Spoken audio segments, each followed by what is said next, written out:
projet retenu sur Avenières? Alors sur Avenières, en partenariat avec les habitants et les élus du quartier, on a décidé de travailler sur un projet autour de l'embellissement du quartier, axé sur le thème du végétal. Donc on va proposer aux habitants le samedi 6 juin le fait de nettoyer, d'entretenir leur quartier et de participer à un moment convivial sur cette journée où une marche va aussi être proposée aux habitants pour aller à la découverte du végétal, de la flore sauvage du quartier. D'après vous, quelle est la plus-value d'un tel dispositif pour les habitants, les citoyens lavallois? Eh bien, je crois que c'est l'appropriation du projet par les habitants du quartier qui souhaitent que Avenières soit valorisé, bien entretenu, bien accueillant, non seulement au niveau des habitants, mais aussi au niveau de l'environnement.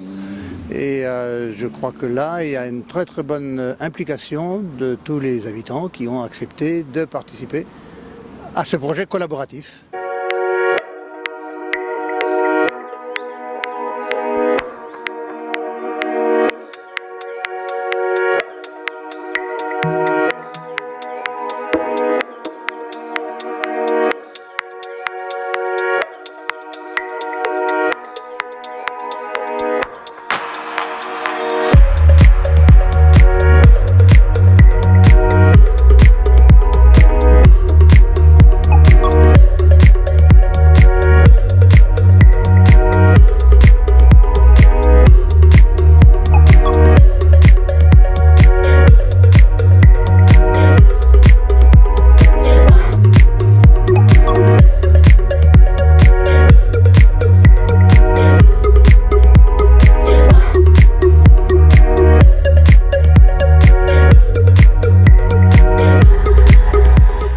Alors donc moi Manon, en tant qu'animatrice à la maison de quartier des Fourches, donc on a retenu un projet qui s'intitule en fait Mon quartier se met au vert, avec plusieurs actions basées en fait sur l'embellissement de notre quartier, car donc les différents habitants avaient émis la volonté en fait d'investir l'espace Henri Dunant, donc un espace jardin. Tous les habitants se sont mobilisés pour améliorer les espaces verts du quartier, notamment l'espace Henri Dunant, qui est un endroit convivial avec terrain de pétanque, jardin partagé, comme disait Manon tout à l'heure, où les enfants peuvent intervenir. Tous les habitants peuvent venir récolter aussi les légumes et les fruits qu'on va faire pousser, qui peuvent aussi faire pousser.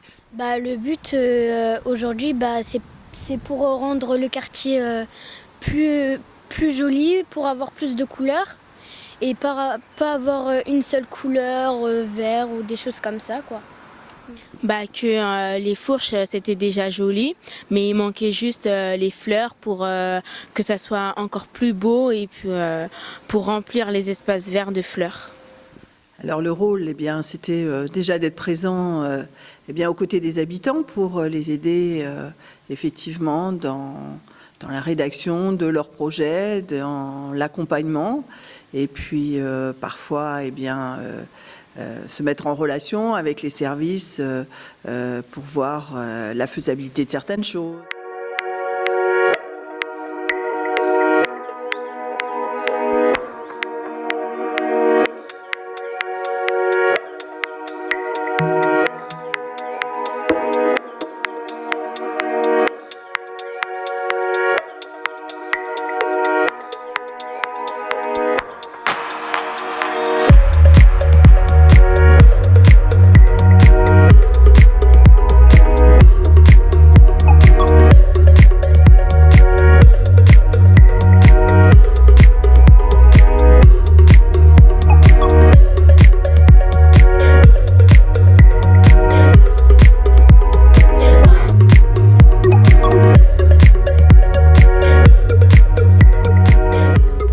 Sur le quartier Laval-Nord est un bar ambulant qui s'appellera le Relais Ambulant pour pouvoir sillonner dans tous les sous-quartiers de Laval-Nord, c'est-à-dire la Pilerie, la Gare, les Pommerets, le Halage. Et le but, c'est de recréer du lien entre tous les habitants des quartiers. Il y a un barnum qui ira dans différents quartiers et puis qui sera banalisé par des affiches ou des bandes au sol. Alors aujourd'hui, le groupe de travail est constitué d'environ une dizaine d'habitants, alors qui sont habitants, mais aussi relais au niveau des associations. Donc là, on a constitué le groupe, mais demain, pour que ce bar ambulant fonctionne, nous allons aussi avoir besoin des différents acteurs du territoire, c'est-à-dire aussi bien les structures sociales que les associations sportives, que les associations de parents d'élèves, bref, tous les acteurs du secteur qui vont pouvoir à un moment donné venir animer ce bar. Donc ce qui permet, plus on va être nombreux, moins ça va demander de temps à chacun et plus on va s'adapter aussi au niveau du contenu, des horaires, etc. Ce bar-là, il se veut bien se rajouter et apporter une plus-value sur le quartier, c'est-à-dire qu'il va se situer là où il y a du passage, donc par exemple au niveau du marché de la gare un samedi ou un mercredi près de l'entraînement de football des enfants, des lieux où les habitants ont déjà l'habitude de passer et donc pourront s'arrêter, discuter, échanger, parler sur des thématiques, mais aussi parler de la pluie et du beau temps. Alors après, le rôle que j'ai joué, j'étais plus là, plus pour l'écoute et les suivre et donner certains conseils quand j'étais pas trop d'accord, mais je les ai plus suivis et écoutés.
fait un projet avec la maison de quartier pour l'atelier de bricolage. On pense que ce projet va durer très longtemps, pour les habitants comme pour moi. Et je veux que tout ce projet soit aligné avec la maison de quartier et le comité. Bon, donc je pense que ça devrait se faire le plus tôt possible, plus rapidement. Et je pense que les habitants seront plus heureux et faire revivre le quartier, parce que ça en a vraiment grand besoin. Du coup, les projets collaboratifs, je pense que ça a apporté une nouvelle dimension de participation des habitants dans le recueil de la parole au niveau des idées, des projets. La spécificité sur Hilard, et ce que je trouve moi très intéressant, c'est que ça a permis de regrouper des habitants qui ont travaillé ensemble sur plusieurs projets. Donc déjà plusieurs projets, c'est plutôt cool. Et en plus, autrement, sans ces projets collaboratifs, je ne pense pas que ce sont des personnes qui se seraient rencontrées et qui auraient travaillé ensemble dans une démarche collaborative. Donc ils sont venus me solliciter par rapport à un plan qui est l'atelier bricolage. Donc je pense qu'ils veulent que sur leur terrain, il y ait un service de proximité comme il existe ici à Avenières. Donc mon rôle, plutôt, c'est d'accompagner les gens dans la sécurité, le savoir-faire, le maniement des outils. Et on fait aussi du prêt de matériel. Il y a des outils qui ne sont pas forcément chez l'habitant. Et donc on est là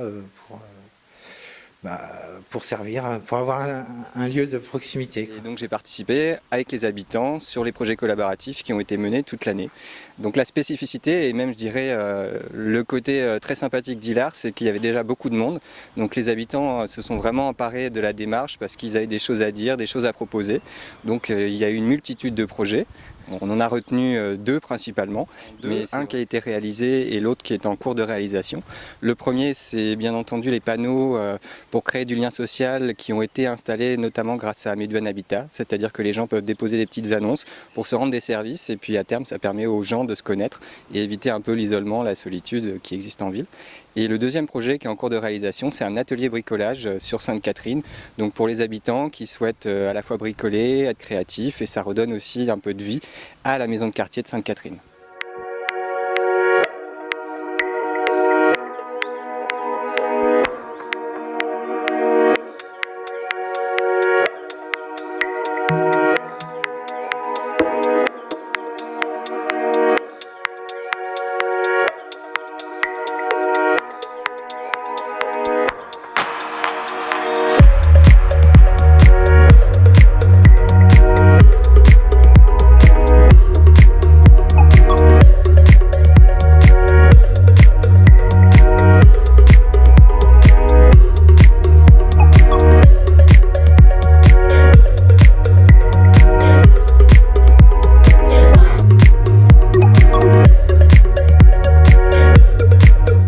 projet retenu sur le Bourny, c'est la création d'un foyer des jeunes, car on a remarqué que les jeunes n'avaient pas de lieu où aller le mercredi et le samedi, et c'est une démarche plutôt citoyenne tournée vers les jeunes.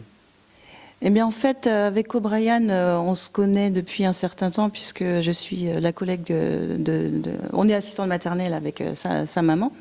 Et on avait déjà discuté depuis plus d'un an du fait qu'il n'y avait pas de foyer des jeunes sur le quartier. Et on avait envie tous les deux de monter ça. Et en fait, on a sauté sur l'occasion quand la ville proposait les ateliers de la cité. Tout d'abord, donc cette démarche qui rentre dans le cadre du projet collaboratif est avant tout, et c'est une de nos missions les plus importantes professionnelles en maison de quartier, à savoir de répondre aux attentes des habitants. Donc Nadège et O'Brien ont saisi l'opportunité du projet collaboratif. De là, il était évident qu'on les accompagne de A jusqu'à Z, sachant que pour l'instant nous en sommes à B ou à C, vers ce projet, cette finalité, à savoir la mise en place d'un foyer jeune. Le principal rôle, c'est d'accompagner les personnes qui se sont retrouvées autour de ce projet, en l'occurrence les prestations ou la façon d'accompagner les jeunes sur le quartier du Bourny, et d'essayer de donner un regard, une mise en relation avec différents acteurs du territoire pour permettre à ce projet d'avancer. Notre rôle, c'est pas de définir les objectifs, c'est plus de mobiliser les moyens aux côtés des habitants pour accompagner le développement du projet.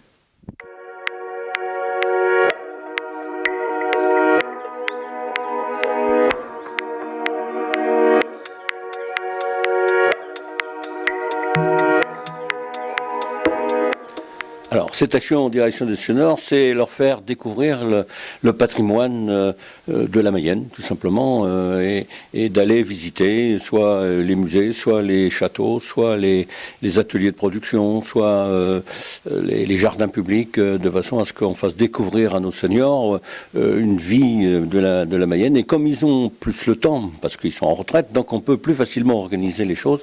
Et on a prévu un programme pour l'année, justement, qu'on espère qu'il va bien fonctionner. Pour l'instant, on a quelques difficultés, parce que c'est pas si simple de mettre en place une action spécifique et d'amener les seniors à venir avec nous visiter la Mayenne. Vous pouvez nous présenter aussi l'autre réflexion qui est en cours concernant un lieu de convivialité au centre-ville?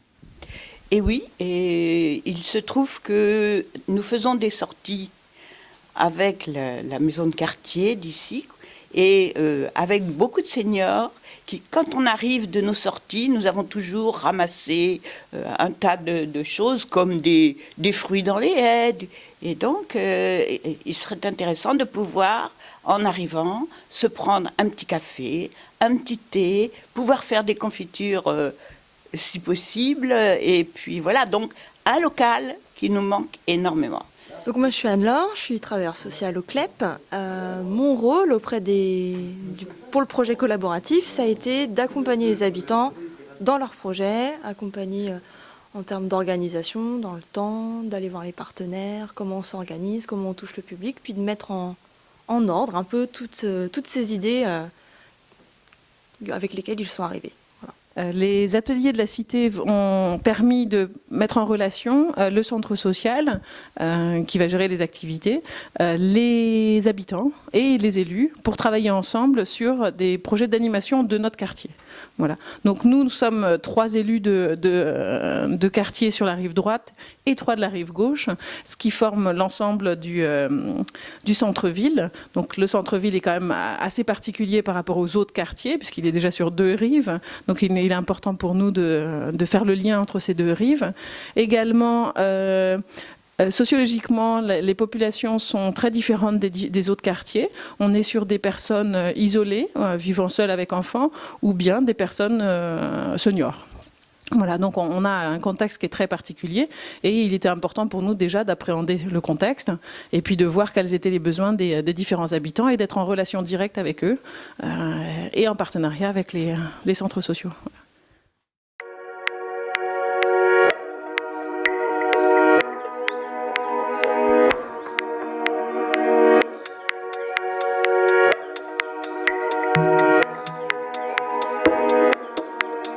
de la fête de Saint-Nicolas, parce que notre quartier s'appelle évidemment Saint-Nicolas.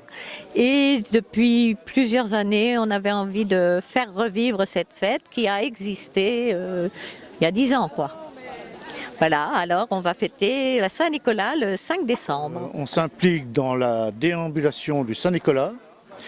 Donc ça commence par préparer un char. On va demander aux enfants de nous aider pour la décoration de ce char. Et après, le jour J, ce sera une déambulation avec Saint-Nicolas dans un circuit qui sera réservé et sécurisé pour ça. Mettre en place un atelier hebdomadaire qui va permettre de réaliser une fresque qui sera une fresque qui représentera en fait les 16 nations, une cartographie des différents pays en mettant en valeur à la fois la richesse culturelle, naturelle de chaque pays. Donc ça sera sur un atelier hebdomadaire. En plus de ça, il y aura la décoration du char du Saint-Nicolas qui se fera en fait à la fois par des enfants accueil de loisirs qui viendront sur l'atelier, mais aussi par tous les habitants du quartier qui seront invités à travailler avec les animateurs sur de la création, à la fois de lampions, mais aussi de fleurs. On parlait, voilà, aujourd'hui on est à la fête de Théval, la fête de créer des fleurs, etc. Eh bien, accompagner les habitants, les soutenir dans leurs projets, et puis voilà, et puis les aider s'ils ont besoin.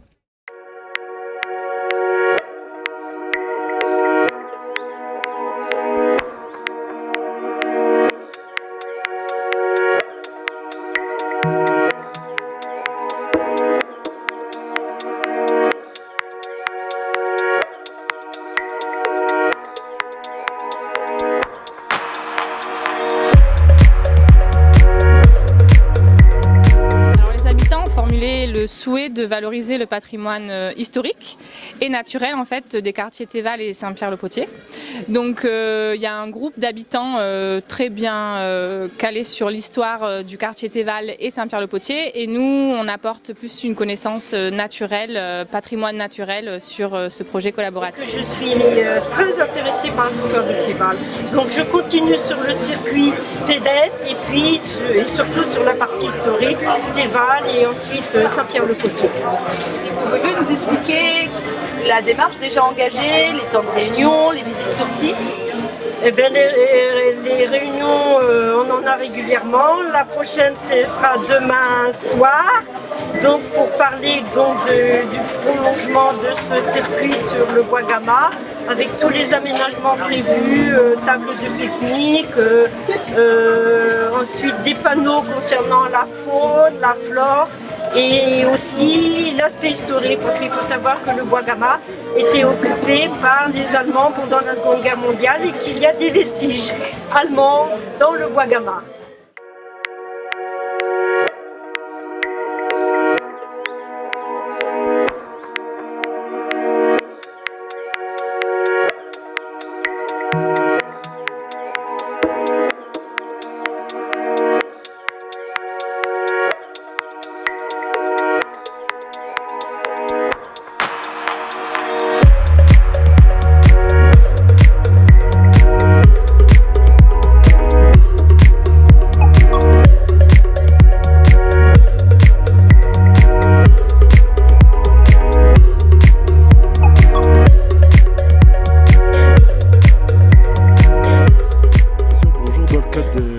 Projet collaboratif qui a été mis en place par la ville de Laval au sein des différents quartiers.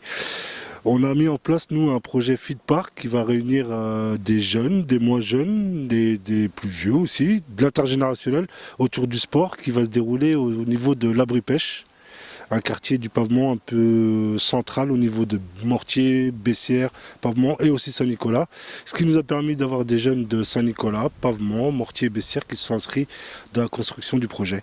Donc un projet vraiment collaboratif où tout le monde contribue à sa réussite. Il ne peut pas être plus collaboratif que là, parce que là vraiment on a des gens de tous les horizons du quartier, de tout âge, et tout le monde s'inscrit dans le projet et on voit bien que tout le monde est partie prenante et s'investit dans la réalisation de celui-ci. L'idée elle a été émise timidement je trouve, enfin voilà, on ne se connaissait pas trop en plus, tous autant qu'on était, et tout le monde a adhéré à cette idée-là.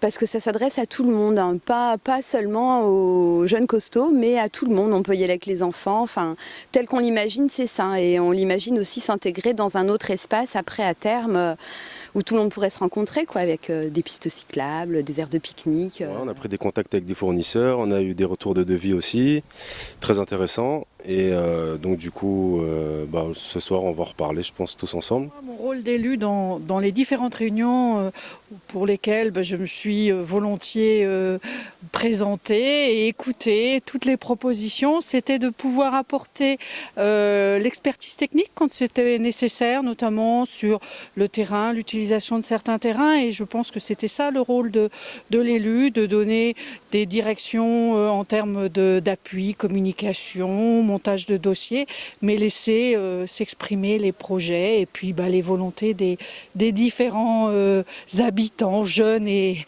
moins jeunes.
On a retenu un projet de chemin piétonnier pour faire découvrir le quartier aux habitants qui ne connaissent pas le quartier et ceux qui habitent le quartier pour les aider à marcher.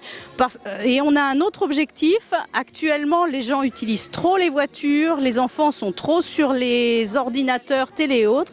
Et l'idée est que les gens fassent de la marche à pied pour leur santé. L'idée, c'était d'associer ce projet autour d'une signalétique piétonne et pour faire le lien en termes de santé.